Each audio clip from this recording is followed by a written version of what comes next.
Welcome back to Machine God Eats, ladies and gentlemen. My name is Mr. Darling, and I don't think I need to tell y'all that I hate this fucking bike, right? Like, every fucking week I'm going through it with this bike at least 2-3 times a goddamn week with this tire. And what I think it is the way that the inner tube sits in the well is that it twists, because I ended up losing the inner tube yesterday, and the valve that you put the air into literally snapped off of the actual freaking inner tube right here within the tire. So it wasn't no air getting in there. And then just now, I'm right here on Las Vegas Boulevard, riding my ass off, and the tire decides to just fucking go kaput on me in the middle of the street, mind you. Luckily, I have good balance and everything, and I didn't get my ass hit by a car, but this little motherfucker right here almost got me killed. Literally, almost got me killed just now. You know what I'm saying? I have my helmet on and everything, but I'm so tired of this bike. And so this is gonna be an impromptu bike review. I was gonna wait till like 6 months out, because I haven't even had this bike for fucking 6 months, and I done already had at least about 50 fucking flats on this motherfucker, as a lot of y'all know. I hate it. So the bike review is as follows. It's an okay bike for casually, you know, driving it. If you're like a kid or something, or a teenager, you need to get back and forth to school, absolutely get it. But for a commuter bike, hell fucking no, man. If you're gonna be using this shit as your primary source of freaking vehicle, you better learn how to freaking fix bikes, bro. Every freaking other day. That's how I feel about this bike. No, this video isn't gonna be about no fucking bike review. I just wanted to let that one off. The problem is that it's such a heavy bike too, right? And when it does get on the flat, you kind of have to carry it, because like, look, it's like a tire, it's like a car flat, right? And then the tire itself comes up off the frame, so as you're walking with it, it's like wobbly and shit. So you kind of have to hold it up. You gotta have some upper body strength to even fucking push this bitch when it's on the flat. And I still got fucking 2 miles to go, so I'm a little perturbed. But I'm gonna get back at y'all once I'm done freaking putting this bike away. All right, I'm back at the crib, and this bike has been giving me so much grief, okay? And y'all know, y'all been following this channel, and it was just last week where I was bragging that the front tire has been giving me many issues.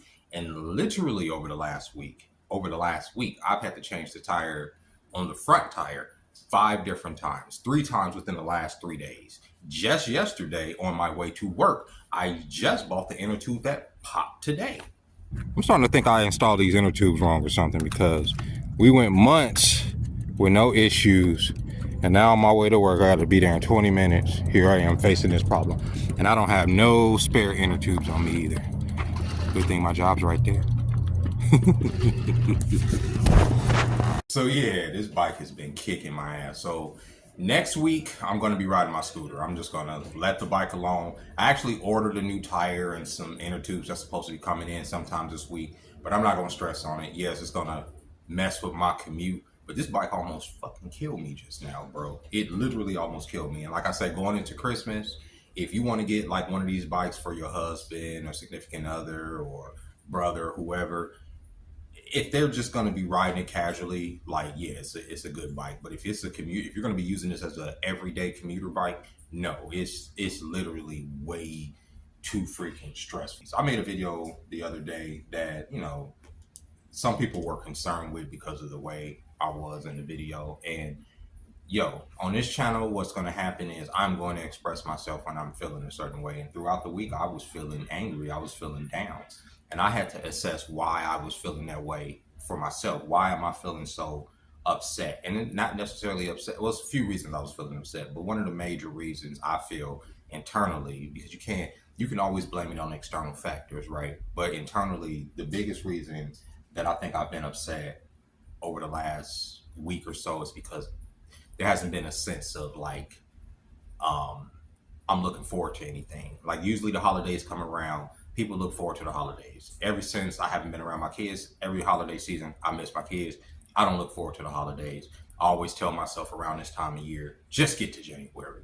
As long as you get to January, everything will be fine. I know it's just a mental thing, but it's a mental thing that weighs heavy on me. No, I'm not going to be alone for the holidays. I've been invited to multiple people's Thanksgiving dinners and all that. So if I choose to be alone on Thanksgiving, it will be by choice. You get what I'm saying? As far as Christmas and stuff, my mother is moving back out to Vegas. No, I'm not going to be by myself for the holidays, but there's a lot of people that are by themselves for the holidays. There's a lot of people that struggle during the holidays for myriad of reasons. Okay, you know, the holidays are obviously an arbitrary thing that we made up, especially as people that live in a capitalist society, in order to spend money at the end of the day. You know what I'm saying? That's why we have Black Friday, Cyber Mondays. You know what I'm saying? Goofy Thursday, whatever the fuck you want to make up in order for people to go out there and spend extra amounts of money that they probably don't have during this time of year. And essentially a lot of times from this year, especially when you're a parent, what you want to do is you want to make, you know, the holiday as special as it can for the kids. And I think that that is a conditioning that we, especially as millennials, have, because we grew up with the holiday season, Coca-Cola, you know, the Bears drinking the Coca. Christmas was a big fucking deal when I was growing up. I grew up in Wisconsin for a little bit, and you would see the Clydesdale horses downtown with the carriages. They would do all of the decor, decorate downtown and everything in the city, which is beautiful, at least in Wisconsin at the time. When I lived there, moved out west, still, you know, a sense of Christmas. Some of the best memories I have are from the Christmas holidays. When we first moved out west, my brother and I, we were, like I've mentioned many times before, it's a broken record. I grew up poor, okay? So when we moved to California, it was my mother, my brother, and I. My mom moved us out here, out west. And when we did, we didn't have much money. And so the year we moved out there was the year the Nintendo 64 came out. And if you were alive during that time, you would know that the Nintendo 64 was impossible. And when I say impossible to find, it was impossible to find in 1996. You just wasn't gonna find it. You wasn't gonna get it, right? And of course, me being a gamer, my brother being, you know, a little gamer too at the time, that's the thing we wanted, okay? More than anything. And so what ended up happening was, we lived across the street from a Toys R Us that, obviously being kids, we would frequent and go over there, hang out, play games, especially during the Christmas season. And during this Christmas season, my brother goes across the street with our friends, and it just so happened my cousin's over there. Now, she don't see my brother. She's with her boyfriend, and they're in front of the Nintendo 64 display. And she's just bragging about how they got me and my brother a Nintendo 64 for Christmas. Like, they got one and da-da-da. She didn't know my brother was behind her. So my brother, of course, is excited. He's like, hey, you know, say my cousin's name, and she turns around. She's like, oh my God, da-da-da. So she felt crazy, like, oh, I talk too much, da-da-da-da-da-da. So she goes back and tells my other cousins who, you know, obviously pitched in to get us this thing, that what she did. And it was like, oh shit, da-da-da-da-da. We didn't know anything about this. Of course, when my brother found out the news, he runs home. He tells me, Jeremy, I was just across the street and Trina was talking to blah, blah, blah, and they got us a Nintendo 64 for Christmas. So we hyped. I mean, we are hyped. We are so hyped, we are bragging about it. Like, you know what I'm saying? Like I say, this is an impossible to find toy at the time. Mario 64 was revolutionary. The analog stick, that was the first time analog sticks were on a controller, moving in full 3D, controlling the camera around the character was revolutionary. You kids, you younger people take that shit for granted right now because it's in every game. But when Mario 64 came out with that full 360-degree motion, you was able to spin Bowser by the tail and throw him into shit. That was blowing young kids. That was blowing. I grew up on 2D, D-pad, left to right screen. All of a sudden, a new world of possibilities was opened up to us, and we were going to partake in this in Christmas. Just couldn't wait for fucking Christmas at this point, okay? So we bragging, Christmas rolls around. We go to my cousin's house, right? My cousin's name was Jesse Powell. Rest in peace. He passed away a couple years ago. And we went to his house. He had a nice apartment. They had set this all up. It was his sister, brother, and the other sister. They had all pitched in to get us this Nintendo 64. So everybody's opening their presents and everything. They wanted me and my brother to do ours last. We hyped. Now, as we looking at all the presents depleted on the tree, I see the name on the box with ours. But I know, you know, what the Nintendo 64 box is looking like. And I'm like, this box is kind of long. Like, the box that's under the tree for us is a little bit long. No diddy, you know what I'm saying? Pause, right? But it was a long ass box. So when it was time for me and my brother to open it, we couldn't wait. We about to get the best present in the freaking house. We crack open the paper. It was a fucking Super Nintendo. Now, Super Nintendo was the predecessor to Nintendo 64.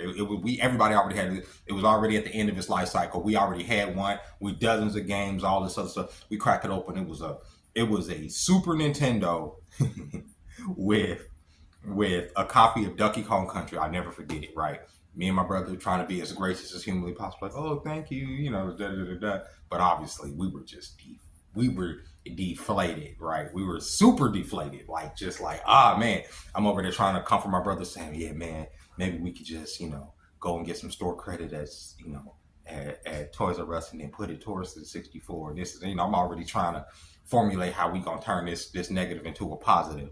So dinner's being served, time goes by now. Everybody open their presents, we sitting there, da da da, and we just thought we just knew, oh man, we got fucked over because maybe Nate had misconstrued something. We were happy that they had even did that for us, you know what I'm saying? But it was still like, come on, as a kid, you hyped for that 64. It wasn't there, and after everybody ate dinner, here they come out with this, with the actual Nintendo 64 with a copy of fucking Super Mario 64, and we lost our mind. We felt so dumb. I wanted to cry. It was crazy. That was like one of the craziest fucking Christmases. I wish we would have freaking taped that.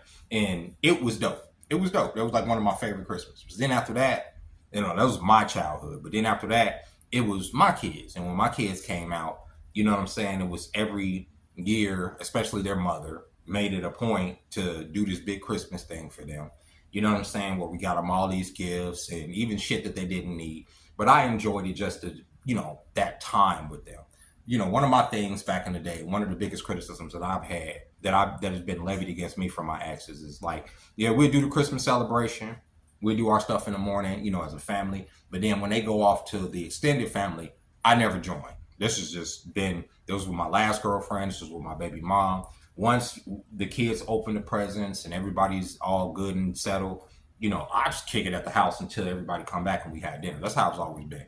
But apparently, I'm supposed to join the family and do all the other shit, but I was just never into going to the extended family. I mean, I did when my son was a little bit younger. I would go around like my baby mama's family and stuff. And when I first got with my ex, I think the first holiday or two I spent over there. And it wasn't that, it's not that I don't like their families or anything like that. It's more so that I just like being by myself. And I would always take that time to just be alone, right? But now that, like I say, the holidays are here and like I'm alone, it's kind of crazy. You know what I'm saying? It's I ain't gonna say I'm alone, like I say, I've been invited. There are people that have extended themselves to me, and like, you know what I'm saying? My mother's coming out here, that's a big one.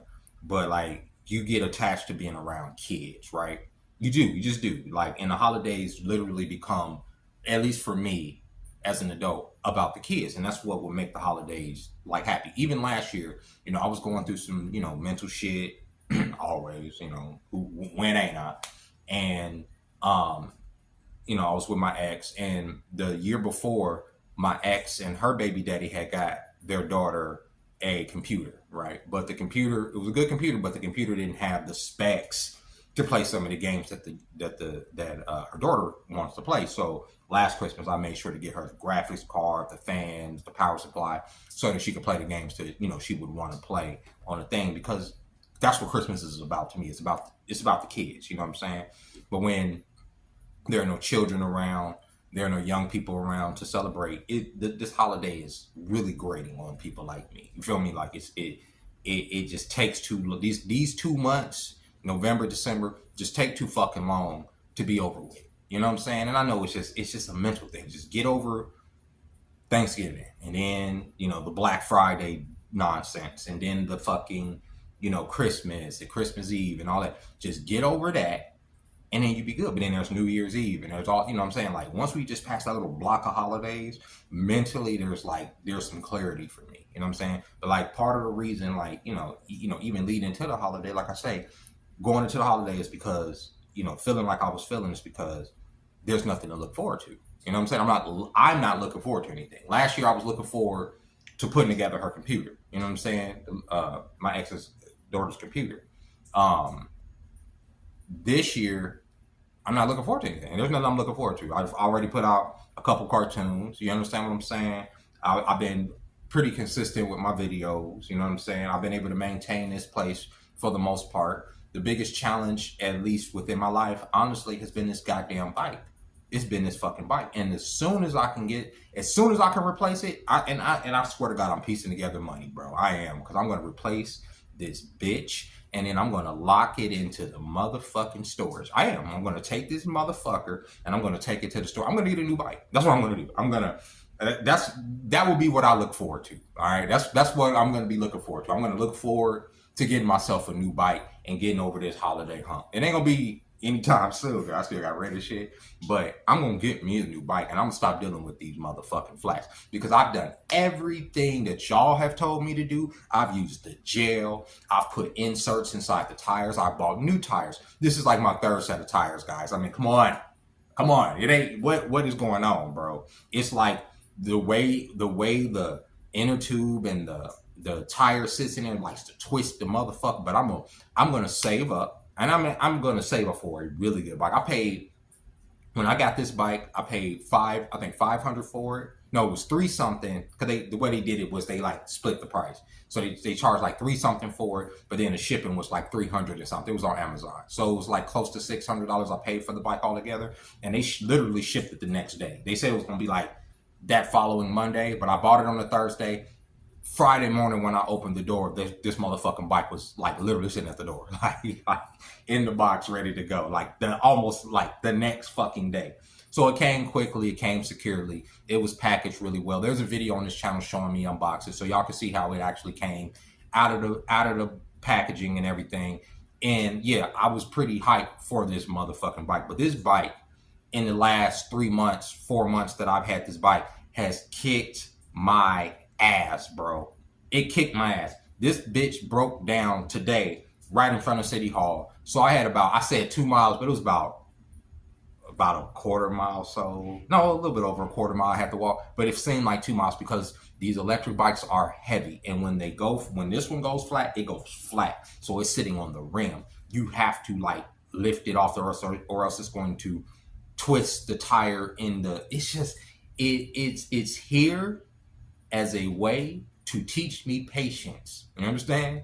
In this season that we are going through, right? With everything going on in the world, with everything going on in my world, this bike is an exercise. And when I say exercise, I mean a complete exercise in patience, because this bitch, like I say, tried to kill me today. Literally. I'm up there like, the tire just I just knew I was about to hit the fucking asphalt. I just knew I was about to hit that pavement. But you know what I'm saying? I corrected it in a way just to, at the last minute, like a fucking superhero, and I was able to save my skin today, because I would have been off for the next 2 days, fucked up. I even tried to pick up a shift today to get some money so I can go and get a fucking new tire. It's like I'm putting money into tires. Like I'm a goddamn race car driver out here. Like I'm fucking Dale Earnhardt in this bitch. You know what I'm saying? Evil Knievel up in this hole. Nah, bro. I shouldn't be having to replace tires every day to get to fucking Olive Garden. Come on, bro. That's fucking insane. Every day. Like this is literally every day now. Whatever, bro. But if you are going through something during the holidays right now, if you are alone, if you are experiencing, because a lot of people go through this, seasonal depression is a real thing, bro. Tell yourself what I tell myself. Just get to January. It's only a couple months. I know that's a difficult thing for people, and I know people that don't understand seasonal depression don't get it. But these 2 months be heavy for no reason. It's just like this weight. It's the weather change. You start getting sick. When you an old fart like myself, your fucking bones start hurting and shit. You know what I'm saying? You start thinking about the past. You start reminiscing about times gone by that would never happen again. People that have, passed away. People you may never see again. People that you don't have relationships with. You just be going fucking through it, bro. And I'm like, the rest of the year, I'm not going through it like this. I'll be out in the sun, just having a good time, just like thinking about. But during the freaking winter months, it's like Jack Frost and all his buddies are just nipping at my heels. You know what I'm saying? Trying to suck away my Christmas spirit. You know what I mean? And it's just not the type of sucking that you want. And with that being said, ladies and gentlemen, it's going to be all right. It's going to be all right. It's going to be all right. This too shall pass. Christmas shall pass. Whatever loneliness you feeling, it shall pass. And if you can't connect with the family that made you, make your own family. Accept the warm embrace and the open arms of those who may invite you places, that may want to be around you, who may be lonely themselves. Like in my job, for instance, on Wednesday, the day before Thanksgiving, we have a potluck, and we could do it before Christmas too, for the people that may not have people in town, that may not, just come in. And, the first couple of years I worked there, I was surprised with how many people actually showed up, dressed up, on their off day in order to spend time with some of their coworkers. I'm not that dude, but, at least it's there, and I'll commend the job for doing that. So, with that being said, ladies and gentlemen, go ahead and like the video. If you haven't subscribed to the channel, go ahead and subscribe to the channel, and I'll catch you next time.